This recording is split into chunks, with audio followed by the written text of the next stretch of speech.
नमस्कार, स्वागत है आपका खबर झारखंड में। आपके साथ मैं हूं अभिषेक कात्यायन। कोरोना काल में देश में पहली बार सबसे बड़े स्तर की परीक्षा जेईई एनईईटी होने जा रही है, जिसका कांग्रेस जबरदस्त विरोध कर रही है। परीक्षा कराने के विरोध में कांग्रेस ने देशव्यापी प्रदर्शन किया है।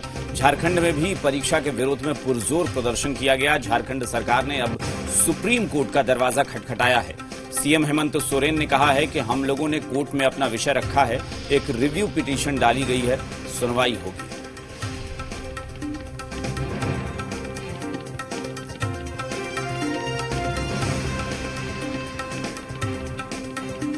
देखिए, हम लोगों ने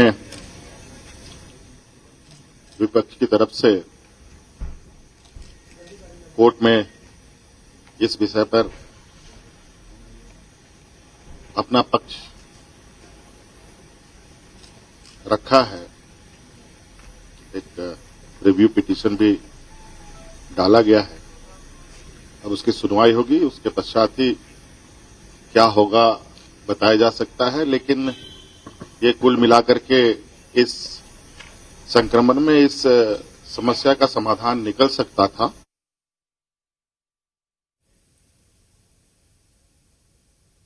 गुमला के नेतरहाट घाटी की खाई में एक बॉक्साइट लदा ट्रक गिरने से 5 लोगों की मौत हो गई, जबकि 3 लोग गंभीर रूप से घायल हैं। घायलों का इलाज सामुदायिक स्वास्थ्य केंद्र बिशनपुर में चल रहा है। बॉक्साइट ट्रक 800 मीटर गहरी खाई में गिर गया। ये घटना बिशनपुर थाना क्षेत्र में घटी है, जहां बॉक्साइट भरा ट्रक काठू पानी से बिशनपुरा जा रहा था। रोप की जरूरत है।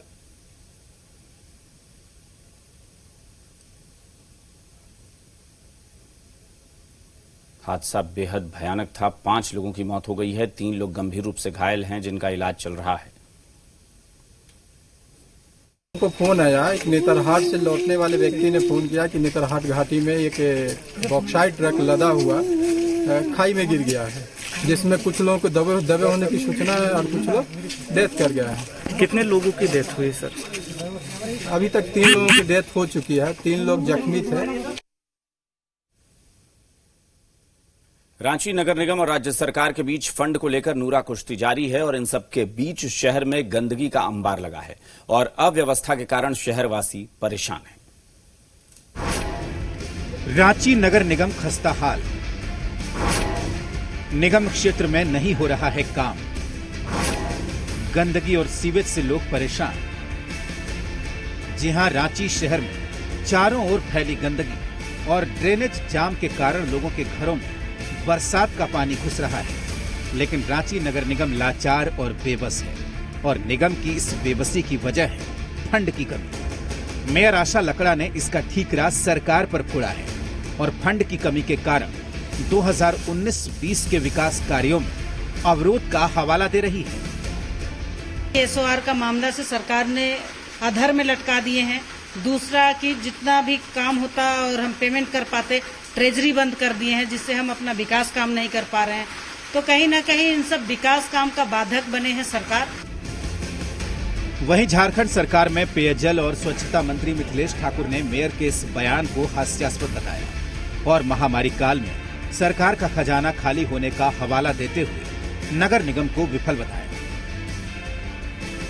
आज की जो स्थिति परिस्थिति है, कोषागार खाली हैं, ये तो सच कहा है माननीय मेयर महोदया ने कि कोषागार तो उनकी सरकार ने ही खाली करके रखा था जब पूरी तरह से खजाना खाली था। ऐसी स्थिति थी कि हमें कर्मचारियों को भी वेतन देने तक के लिए कोषागार में पैसे नहीं थे। नगर निगम आम जनजीवन की जीवन रेखा मानी जाती है और जो मौजूदा समय में संक्रमण काल में जो उनका व्यवहारिक काम होना चाहिए कि किस प्रकार से सफाई को सुनिश्चित किया जाए, लोगों को सुविधाएं किस प्रकार से मुहैया कराया जाए, उसको न करके आए दिन सिर्फ और सिर्फ सरकार के विरोध में बयानबाजियां कर रही हैं। जाहिर है निगम फंड का रोना रो रहा है तो सरकार महामारी काल में खजाना खाली होने की बात कर रही है और इन सब के बीच खामियाजा राजधानी रांची की जनता भुगत रही है। जरूरत है समय रहते शहर में फैली गंदगी और बरसात के पानी के इंतजाम करने की, नहीं तो संक्रमण काल में लापरवाही का अंजाम घातक हो सकता है। अभिषेक, ज़ी मीडिया, रांची। चतरा जिले के विभिन्न प्रखंडों में 2 दिन से बारिश हो रही है और बारिश ने अब कहर बरपा रखा है। बारिश की वजह से जिले से होकर गुजरने वाली छोटी बड़ी नदियां उफान पर हैं। तालाबों और अन्य सभी जलाशयों का जलस्तर लगातार बढ़ता जा रहा है। बारिश का असर सबसे ज्यादा ग्रामीण क्षेत्रों में देखने को मिल रहा है। जिले के ग्रामीण क्षेत्रों में बारिश के पानी से जनजीवन अस्त व्यस्त हो गया है। सदर प्रखंड के डहरी गांव में डैम का जलस्तर बढ़ने से सैकड़ों एकड़ में लगी धान और मकई की फसल डूब गई है और कई गांव टापू में तब्दील हो गए हैं। एक गांव से दूसरे गांव तक जाने के लिए ग्रामीणों को ट्यूब से बनी नाव का सहारा लेना पड़ रहा है। इससे कभी भी कोई हादसा हो सकता है।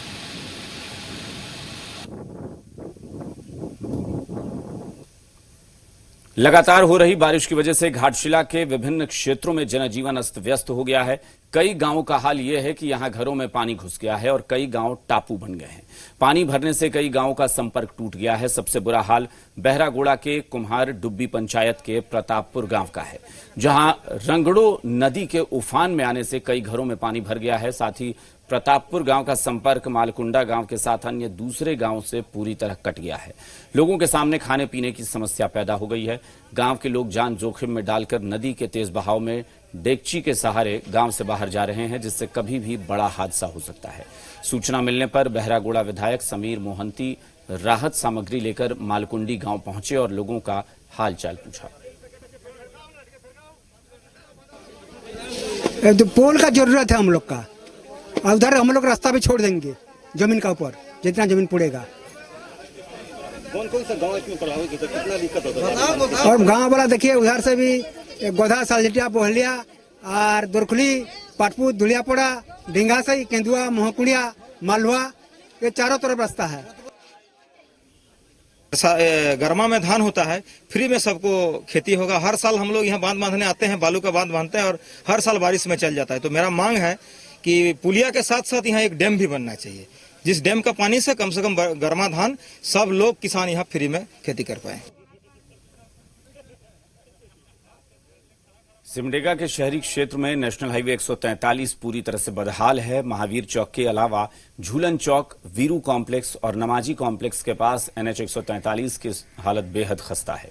हैरत की बात यह है कि इस पर न तो जिला प्रशासन का ध्यान जा रहा है, न ही NHAI विभाग इसे लेकर गंभीर है। आपको बता दें कि इसी सड़क से रोजाना लाखों लोगों का आवागमन होता है। इसके बावजूद हाईवे की हालत ऐसी है कि यहाँ कभी भी कोई बड़ा हादसा हो सकता है।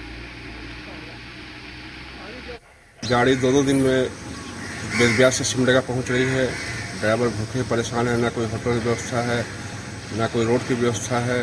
आज खाली यहाँ का देखने से क्या होगा, आपको लेबीरा से चले जाइए बांजोर तक 5 घंटा लगता है पहुँचने में, और उसके बाद भी आपका छोटा गाड़ी है, सही सलामत पहुँच गया तो आप बहुत बड़ा भाग्यवान है कि सही सलामत पहुँच गया, नहीं तो चेम्बर टूटना ही टूटना है। कि सरकार आंख मूंद के बैठी हुई है। आज कोलीबीरा से लेके बांजोर तक जो NH की दुर्दशा है, आज से पहले हम लोग इतनी उम्र हो गया, आज से पहले ऐसी दुर्दशा नहीं देखे थे। क्या बोलूं, शर्म आ रही है बोलने के लिए। हाँ, ये लोग को रोड नहीं दिख रहा है, लोग दिख रहा खाली उद्घाटन दिख रहा है, क्षेत्र में बिजली पानी दिख रहा है। हाँ, रोड की स्थिति किसी में कोई चिंता फिक्र नहीं है। आरजेडी विधायक और लालू प्रसाद यादव के बड़े बेटे तेज प्रताप यादव के रांची होटल में ठहरने का मामला गर्मा गया है। चुटिया थाने में तेज प्रताप यादव के खिलाफ प्राथमिकी दर्ज की गई है, वहीं होटल मालिक के खिलाफ भी प्राथमिकी दर्ज की गई है। दरअसल लालू यादव के बेटे तेज प्रताप यादव रांची के होटल में ठहरे थे। इसी को लेकर कोविड-19 के उल्लंघन के आधार पर तेज प्रताप यादव होटल के मालिक और मैनेजर पर चुटिया थाने में मामला दर्ज करा दिया गया है।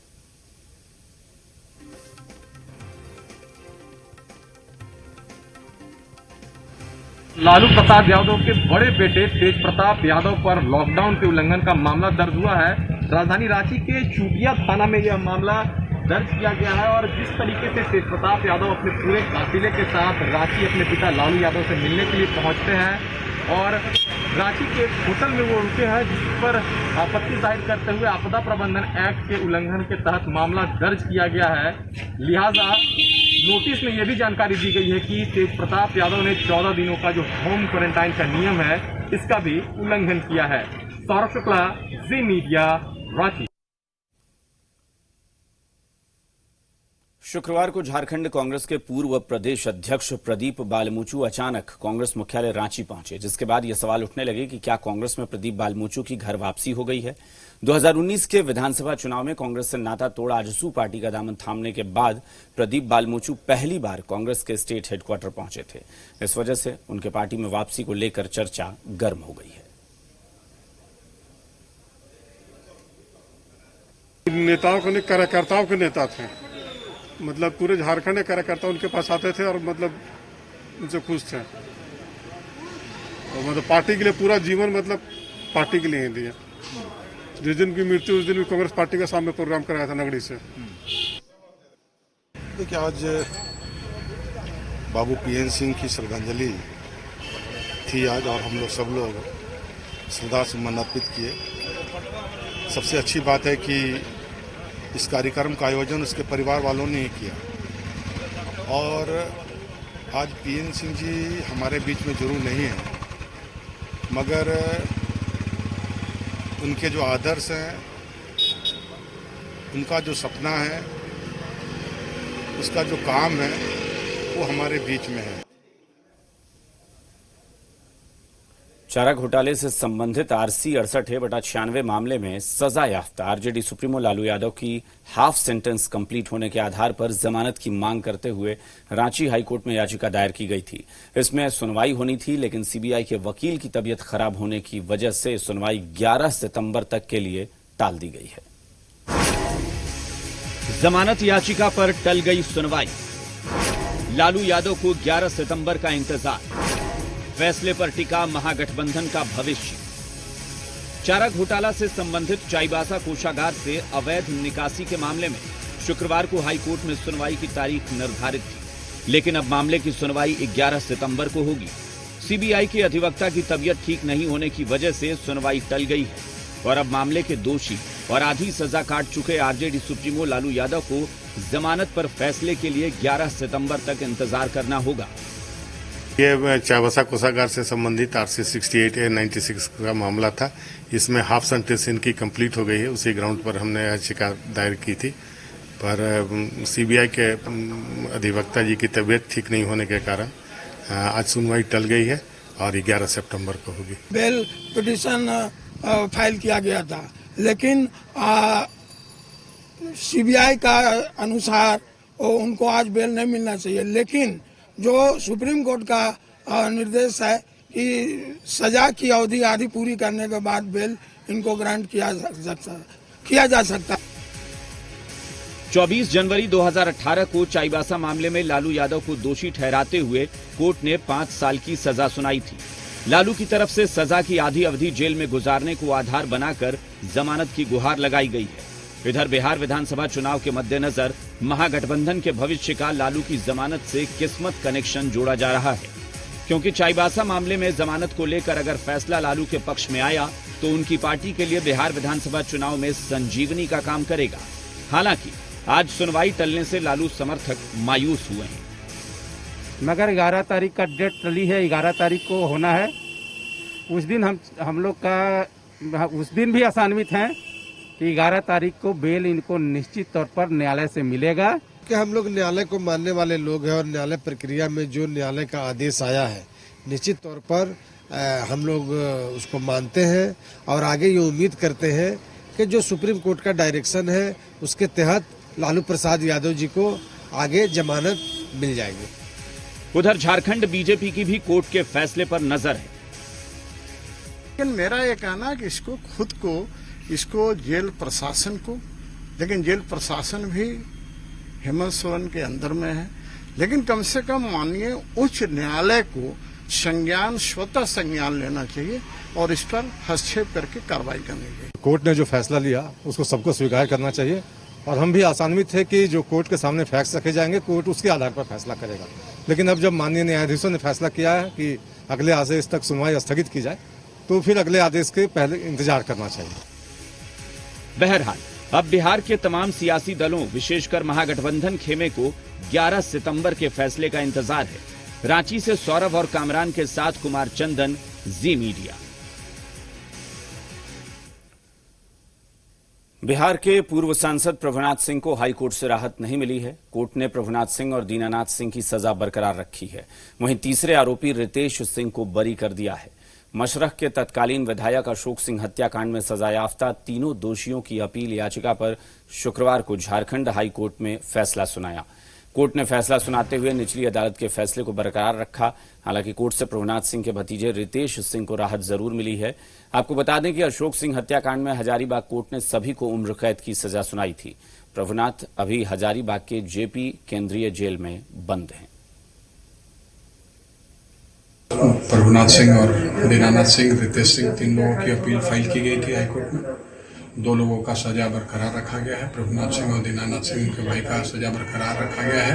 कॉन्स्पिरेसी के पार्ट को देखते हुए कहा गया है कि इन लोगों ने कॉन्स्पायर किया है, इस ऑफेंस में इन्वॉल्व होने का साक्ष्य आया है, जिस कारण से इन लोगों का कन्विक्शन को कंफर्म किया है और एक्यूज रितेश सिंह का एक्विटल किया गया है, उनका अपील को अलाउ किया गया है। यहां रुकेंगे एक छोटे से ब्रेक के लिए, कहीं मत जाइएगा, फौरन लौटते हैं।